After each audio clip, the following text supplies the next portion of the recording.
What happens when your quiet, polite upstairs neighbor suddenly sets a $22 billion fire outside your door? That's the reality of the America-Canada trade relationship right now. For decades, we've thought of Canada as America's friendly hat, maple syrup, hockey, and apologetic neighbors. But a wave of U.S. tariffs has turned our closest ally into a formidable economic adversary. This isn't just a squabble over lumber or milk, it's a full-blown economic shockwave, costing American jobs. President Trump's tariffs meant to protect American industry have backfired spectacularly. Canada, once treated as a partner, was suddenly labeled a national security threat, an insult that triggered a calculated multi-billion-dollar response. Now, American workers are paying the price for a policy that misunderstood our closest ally and the supply chains that keep our factories running. Protecting American jobs isn't a bad idea, until you use a sledgehammer instead of a scalpel. Trump's tariffs on steel and aluminum, justified by national security, hit Canada hardest, our biggest supplier. Canadian factories built around the U.S. market suddenly faced crippling taxes. 25% on steel, 10% on aluminum.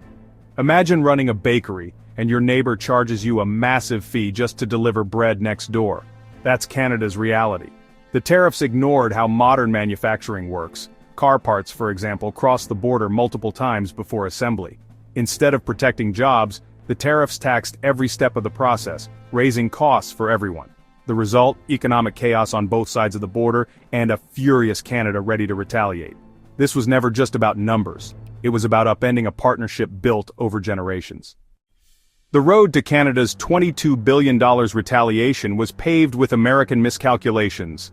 The Trump administration underestimated Canadian resolve, mistaking politeness for weakness. Canada's government couldn't afford to look like a doormat, especially after being labeled a security threat.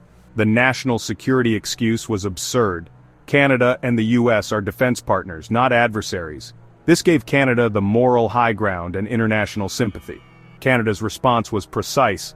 Tariffs targeting American products in key political districts, designed to inflict maximum pain with minimal blowback.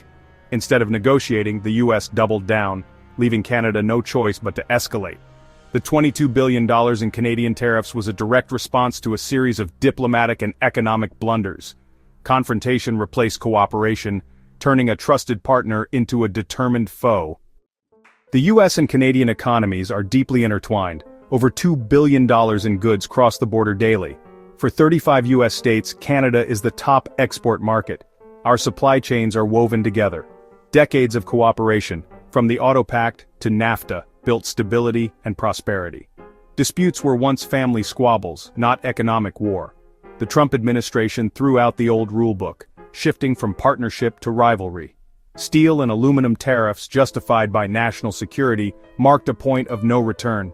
For Canada, this was a betrayal, signaling that friendship no longer guaranteed fair treatment. The world watched as the U.S. abandoned its role as a reliable partner, setting the stage for a dramatic confrontation. Canada's retaliation was swift and strategic, a $22 billion list of tariffs targeting iconic American products. Kentucky bourbon, Wisconsin cheese, Florida orange juice, each item chosen to hit key political districts. The message: your trade war has consequences and your supporters will feel them first. Prime Minister Trudeau called it a reluctant but necessary defense of Canadian industry. In Washington, disbelief turned to panic as American manufacturers and farmers saw their biggest export market evaporate. Orders were canceled, products priced out, and jobs put at risk overnight. A Kentucky distillery lost Canadian sales, a Wisconsin dairy farmer lost a critical market. The economic shockwaves rippled from boardrooms to factory floors and farms. The trade war was no longer theoretical, it was painfully real. Who pays for this trade war? Not CEOs, but American workers, the very people tariffs were supposed to protect. Instead of revived factories, they faced layoffs and uncertainty as retaliatory tariffs hit home. Steel tariffs hurt more companies that use steel than those that make it, raising costs and killing competitiveness. When Canada hit back, finished goods were taxed again. A double blow. Stories abound. A Minnesota boatmaker laid off workers as costs soared and Canadian sales vanished. Farmers lost access to their biggest market. Supply chains built over generations were thrown into chaos, driving up costs and reducing efficiency. The promise of America First, left many American workers last. The damage wasn't just economic, it fractured trust and upended lives. Canada isn't waiting for things to return to normal, it's using the crisis to transform its economy. The government is pivoting away from US dependence, signing new trade deals with Europe and Asia. Billions are being invested in green tech, electric vehicles, and advanced manufacturing. Canada is courting global investors and skilled workers, positioning itself as a stable, forward-thinking alternative to the US. European and Asian companies are choosing Canada over the US for new factories and research labs.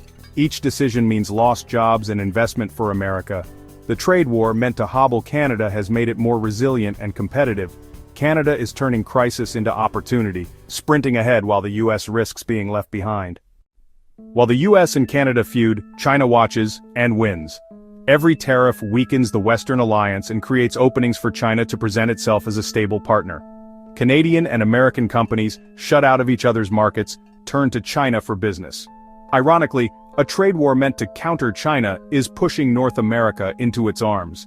America's credibility as a global leader is undermined. Allies see the US as unpredictable. China couldn't have scripted a better way to divide its rivals. The real cost isn't just lost jobs or tariffs, it's the erosion of alliances and global influence.